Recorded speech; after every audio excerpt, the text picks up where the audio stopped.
Good. So blue. Happy New Year. Ooh, look at that. Getting better, huh? He is so quiet. Short day time to me. Look at it. You're already in there.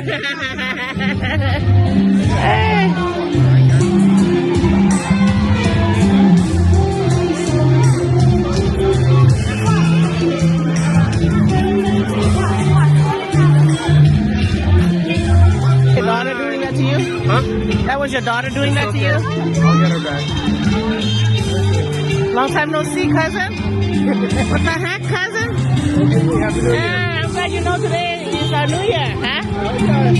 Hi. Left every once in a while. Flower. Yeah. Audition. You're always just my picture. This is.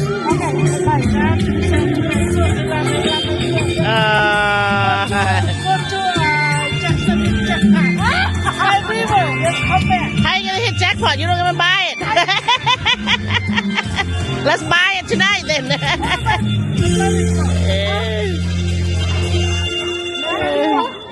បាទអរគុណបន្តមកនេះសូមស្វាគមន៍បងប្អូនគុណធានឡើងមកជាបាន3បទ3 4 10បទ20បទនេះក៏បានដែរព្រមគាត់ធ្លាប់ច្រៀងជានៅក្នុងបែបដែរបងប្អូននៅក្នុងវត្តនេះធ្លាប់ស្គាល់ហើយបាទបទញាក់បទកត្រឹមបទអីបទស្កត់បទសែងបទអីទៅទាំងអស់ Happy New Year, everyone, and say hello to everyone from far away. Good to see you guys. And so mình chơi live on the Ngọc Nia cha.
It's crowded, I know, right? Go!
Where's the mommy?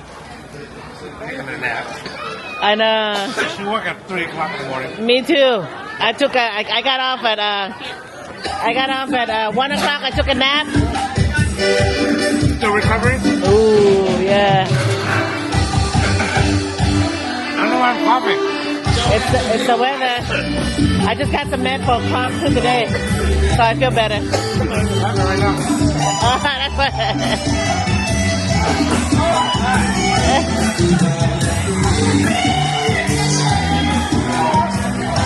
But I've been fought, boss.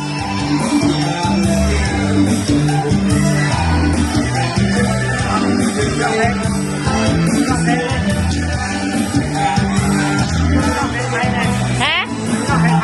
I know, right? The corn looks so good. It looks so good.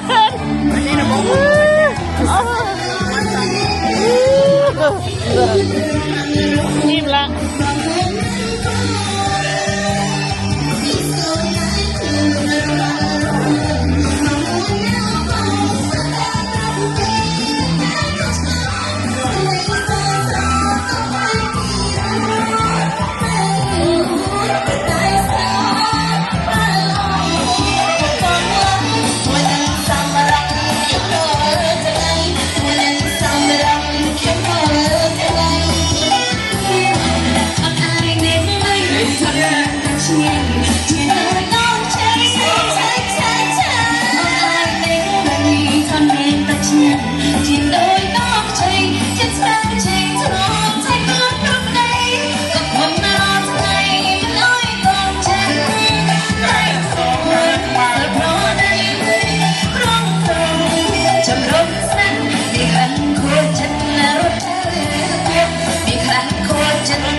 សូមជួយតារាស្រីឡើងជួយបត់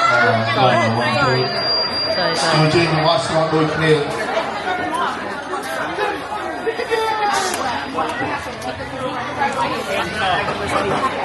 Happy New Year. Happy New Year. Happy New Year. Say one doesn't mean one song. Baby, come here. One song. What? No, it's gummy here too. You put it in your mouth.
She looked just like my dad.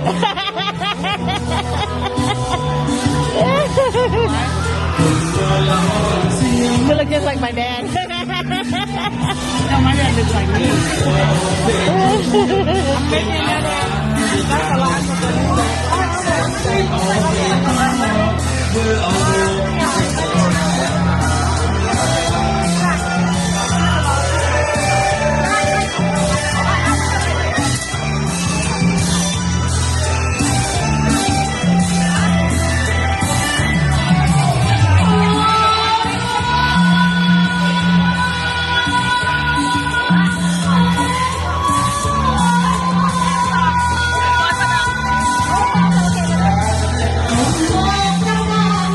a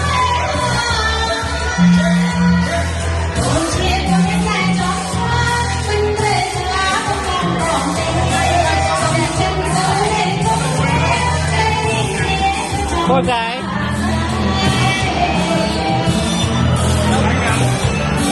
He's all like, no, never mind.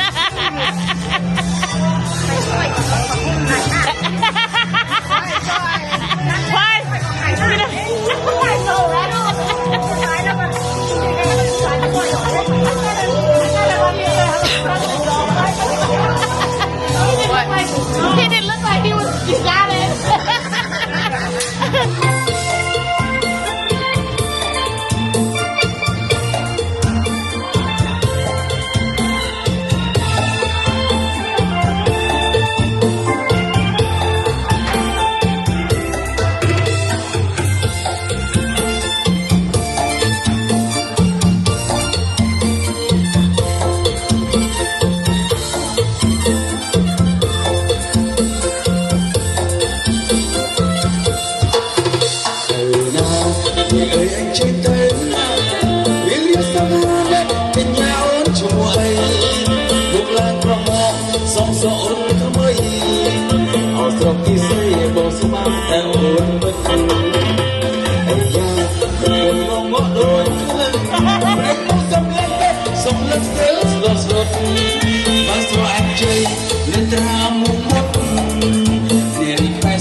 say low say no mean that my good band have to just three come on three come on